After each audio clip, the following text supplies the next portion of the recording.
Hello, welcome to the channel and welcome to the conference. All honor, glory, and praise be to our one and only Lord and Savior Jesus Christ. I hope you guys are doing well out there. Well, you guys, it's no secret that I've shared with pretty much the world that I came up in a very trashy area. I came up in a very trashy town, a very racist town, a very jealous-hearted town, a very envious town. And you guys, it was the type of area that you had to be there to understand where I'm coming from and what I'm really, really talking about, because it was just a place that was just unlike any other. It was a total hellhole. It was a dead end. It still is a dead end. It's just so non-productive. The weather there is always bad. It's always raining. Seems like, Father forgive me, I'm not gonna say always. You might get one sunny day out of a week, maybe. I'm thinking, I don't know. I hope that's not an exaggeration. If I'm incorrect, Father forgive me. But the weather is just not gorgeous at all. If it's not raining, it's cloudy. A blue sky there. What is that? Me personally, I feel the town is cursed anyway. And it's just always been full of trashy people. I'm not saying everybody, because I don't know everybody. I can't judge people I don't know. But as for the ones that are trashy, well, if the shoe fit, put it on. That's all I can say. And it was just a bad area. And I think a lot of you out there have probably had to walk through certain environments that were polluted. It was spiritually polluted, physically polluted, morally polluted, and just full of liars, deceivers, and toxicity. I was going to say lies, but... And, you guys, it's like... It was just a bad area. The high school was bad. The elementary school was bad. I have reason to believe that a lot of the elementary school teachers, back when I was in elementary school, they were racist. I'm not saying that I ever heard any comments, but I just didn't see them as friendly. It was just a town. It was just a bad town. I can remember, and I was going to delay sharing this. I was going to share it in another form, but I'm going to go on and say it because if I got something I want to say, I'm going to say it. I mean, who's going to stop me? Nobody. And I remember even in elementary school one day. The kids used to do this thing called, I don't know if you call it this, but I call it the beats, the beating. And it's when you would do the beat and then you would rap to your beat. And it was just a common thing to do either on your desk or a wall or something like that. And I can remember one day being taken into a room with some other kids. I don't know what was going on at the time. I don't know if we were there I don't know why we were in that room. I have no idea. I don't know if it was like, it couldn't have been Swish Day, because we used to have what is called Swish Day, and that's when they would give us these little cups. They had fluoride in it, and we would swish in it and spit it back in the cup and discard it. And I don't know why we were in that room, but I remember it was me and some other kids, and the kids were beating on the wall doing the beat, and then that they do to the rap beat or whatever, and they were doing that. And then I remember watching them do that, and then I started to do the beat. Let me tell you guys something. You might think I'm lying, because I think that by that time the other kids had stopped. As soon as I started to do the beat, a hostile teacher burst through the door like she was ready to jump me and fight me, and was saying something like, "Who's beating on the wall?" or something like that. Now, I'm not going to say she said that exactly, but she asked who was beating on the wall. And I don't know if anybody pointed at me or anything. I don't remember, because it was just shocking how she flung that door open like she was ready to set it off. And then I just remember her looking at me when she asked that, because I don't know what would make her think it was me, even though it was me. But it was the other kids too. But she looked directly at me and she said, "How would you like if I beat you?" And I looked at that woman like, what the word? And she was looking at me like she wanted to kill me. I'm telling you guys, she was like really personally mad and angry. And the thought that was in my mind is, these other kids been in here beating on the wall, I don't know how long, this morning. And then when they stopped and I started, all of a sudden, a demon comes busting through the door, asking me, how would you like if I beat you? And the teacher's name was Miss Towns. She was a black woman that had, I think she was fairly sort of light-skinned, and she had long hair. And she might have been a teacher's aide. I don't know if she was an actual lead teacher or whatever. I think she was a teacher's aide, but I do remember her name was Miss Towns. I remember that. And like I said, we've had some bad teachers in that town. I remember another teacher. And one more thing. I never told my parents or anybody in my family what happened that day. But I just, but even as a child, I did notice, why is it you're going to look directly at me? Why is it you going to threaten me? But all these other kids were in here beating on the wall, because they would do the beats like, it was the beats, the thing. Anybody, y'all know what I'm talking about if you're familiar with the early rap music. But as soon as, and I still remember in my mind, I could see the scenery of her busting through that door like that, looking at me like, and I mean, I'm a little kid. She's like, how would you like if I beat you? That's no way to talk to a child. You don't talk to a child like that. You might talk to your own like that, but you don't talk to nobody else's child like that. Y'all, had I went home and told my family what that woman said to me, somebody probably would have been up to that school the next day. But I never said a word about it publicly until today. And so I'm saying publicly. I don't think I ever said anything about it, period. Because I was the type of kid, I don't know. I just brushed stuff off, I guess, I didn't hold stuff, but I always remember that she addressed me that way. And like I said, I remember exactly what she looked like. And I remember another incident I had with one of those bad teachers in that town at the high school. And I remember, I don't know what had happened, but I know I was in the 6th grade. Now, in the elementary school, I don't know what grade I was in, but I know I was in the 6th grade, and I remember I don't know what had happened, but that teacher, she just kept picking at me. And by picking, I don't mean she was saying anything, I don't think, but I felt like she was targeting me. And I remember her hitting me on the hand with a piece of paper. And I got really upset even about that. Because, I was just a kid, I wasn't the typical 6th grader, you guys. I mean, I was just the type of kid, I don't know. I just didn't want to be there. I guess nobody did, but I really could not stand the 6th grade. And just totally did not fit in at all in that environment. And now looking at what type of town it is and the type of school and the type of people I went to school with, I see why I was pretty much an outcast and felt like a fifth wheel. And I'm glad that I did. No, I didn't fit in with that junk in that school.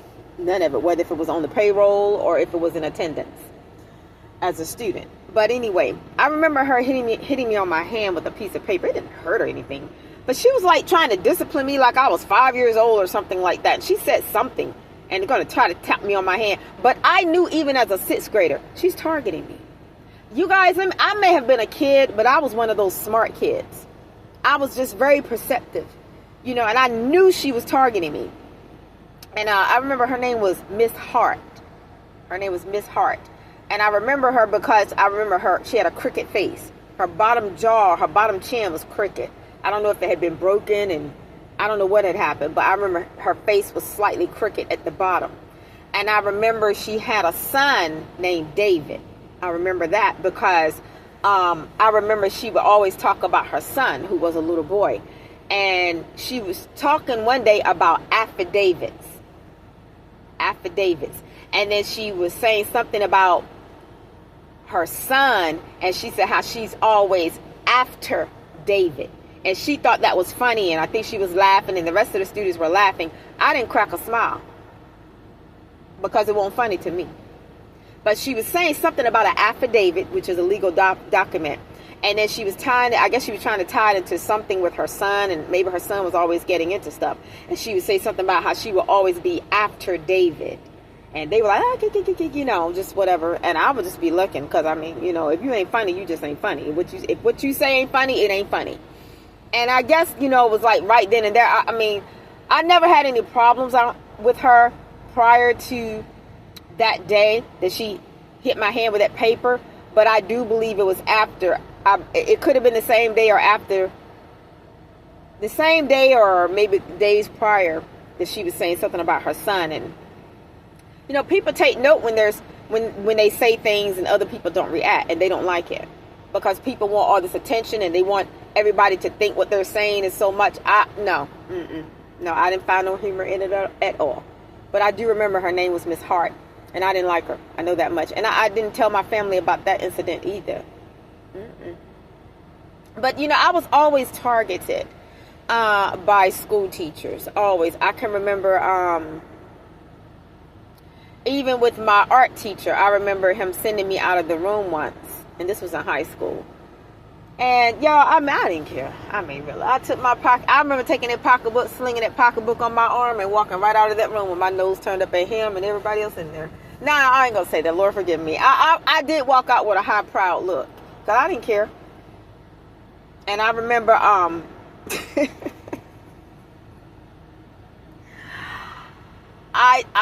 somebody who I used to be very close to was in the room with me, and I remember him saying,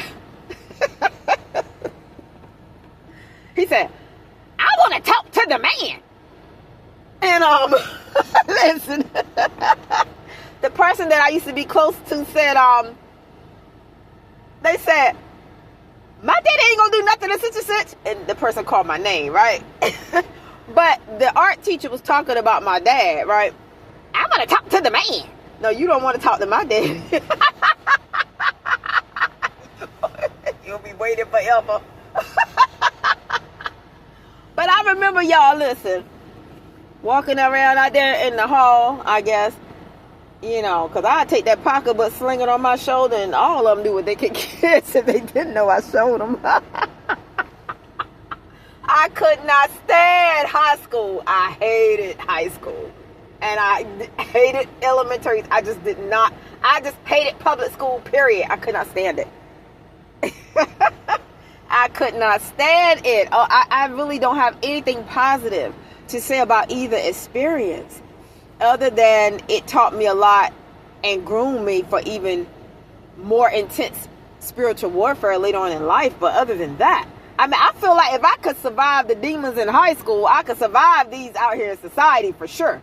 That was just like boot camp, But and see, that's the thing about it. Before my enemies came up against me, which they ought to know, because the enemies that I have, a lot of them were from childhood. They knew how I rolled in high school, that I would get down with them. I'm not going to say that I had this amount of boldness or speaking out, but if pushed against the wall, I didn't have a problem defending myself. No. The only thing they did was wake up. Never mind. I was going to say wake up the beast. Not calling myself a beast, but I'm talking about it from a warrior aspect. You push a person too far, you don't know who you're dealing with. They don't know who they're dealing with when they push you. You know what I mean? Too far. So if there's anybody out there today, you're in an area you can't stand and you're surrounded by your enemies or whatever, listen. Your mental strength is more powerful than any strength in numbers that they could ever formulate against you. Okay? And I've always had a lot of mental strength, standing up against negativity, insults, put downs, and people trying to treat me in a condescending manner. And I stood up against all of that in high school. I turned my nose up at all of that in high school. I turned my nose up at all of my enemies in high school. So that's why I say, like, what would make them dumb enough to try me in the adult world when they could not even defeat me on a child's playground, in a child's environment, in a teenage environment? They couldn't even defeat me then. But I guess they just thought, by them coming together collectively, that they had strength in numbers. Well, if it took that many of you for one of me, I would say to them, I'm not going to address my enemies, but directly in this conference. But really, it took that many for one person? You a bad chick when it take that many. Hello. Or a bad dude, for you fellas out there. If When you compare yourself to the number of enemies that you have, you're a bad dude. And for you sisters, you're a bad chick. If it take that many folks for one person. For even me, I'm a bad chick if it take that many people for one person and they still can't knock me down. And then they had to involve somebody that I used to be close to when I was a teenager. Oh my gosh. And that's the bomb that tried to kick off the warfare in the first place. That got nothing, have nothing, get nowhere, and life will never be nothing, piece of garbage. Oh, please. They used to come to my house and eat because it was hungry and broke and had no money and homeless. But yet it thinks it's going to slander my name. Please. Walking around with holes in your drawers, but you got your mouth on me.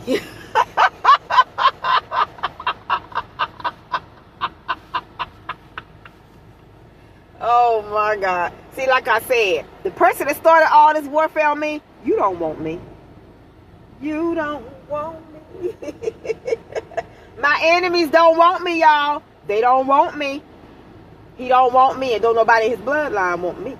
But go on about your business and talk about somebody you know, but they don't know me. People think, they think because they around you, they know you, but they don't.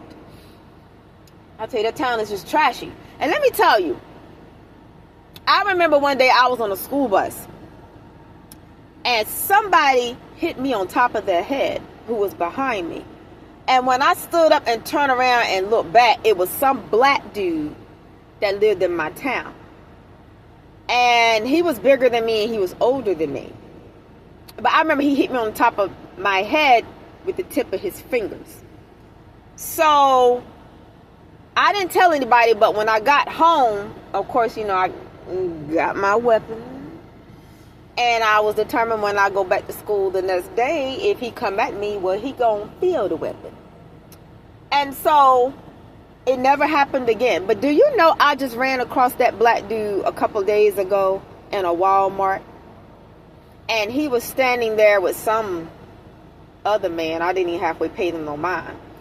And as I was walking in, a mind told me, don't speak to nobody, don't look at nobody. But because I'm in the habit of speaking to somebody, I did it without conscience. I didn't speak, but I kind of like looked and nodded. And the person that he was standing with nodded back, but I could still feel that old jealous Franklinton energy off of them. And the dislike of me, and I didn't like them either. And I mean, I don't even know him. But I remember looking at that dude in his face, and I thought about when he had hit me on top of my head when I was a kid on the school bus. I was probably, I don't know how old I was, but I never told my parents about it. And that's why it's very important to talk to your children, you know, because children a lot of times aren't going to tell you things. A lot of times they're just going to brush it aside and go outside and start playing and not even really think about it. Even if they remember it, it's not going to be a too big of an issue for them. Talk to your kids, whoever you are out there. So, and so, you know, this conference today is for somebody, I'm sure. Not just for me to just put my truths out there, but it's for somebody. Talk to your kids. I don't care who you are. I don't care how old your kids are. They can be 17, 18, 19, think they about grown. Talk to them. But at the time, I was just a kid. I don't know how young I was, but, and I remember him hitting me on top of my head. And I just saw him in a Walmart in Lewisburg. Just a couple days ago. But I remember him because he's a pender. And I just remember he was some big black guy. It's a family group in that town. And they call them the Penders or something like that. And I went to school with some of them. I didn't like them in school. They didn't like me. Like I said, me and that town, we've never liked each other. But I just remember that. And I just wanted to put that out. I just wanted to put that out because, like I said, me and those people in that town, we have never liked each other. And then there's a certain energy that them dusty old bum bucket men in that town give off. It's a jealousy, but it's also a down low type of jealousy. It's a strange energy that they give off because they jealous of you. And let me tell you something. I felt jealousy off of a dude that I'd seen at a gas station. This might have been last summer or the ending of last summer, maybe. I felt a energy. It was a dude that I just knew him from my neighborhood. It was a girl in my neighborhood he liked, I think. and from when I was a kid, and then we all attended the same high school. And then I remember at a club one night, he and I were dancing at some club, some hole in the wall. Y'all listen. Don't ask me why I'm standing up in the hole in the walls. I guess I thought I was missing out on something. I wasn't. I'm just sitting there and just about to go to sleep. But anyway, that's a whole nother story. But I remember, because I used to hang out with somebody that he's related to. It was a girl he's related to. We used to hang out back in the day. And I remember feeling jealousy off of him when I saw him at a gas station in that town. So like I said, the males in that town are jealous of the females. I know that's all over the world, but that town is sick. It's sick. It's just sick. I am the complete opposite. Thank God.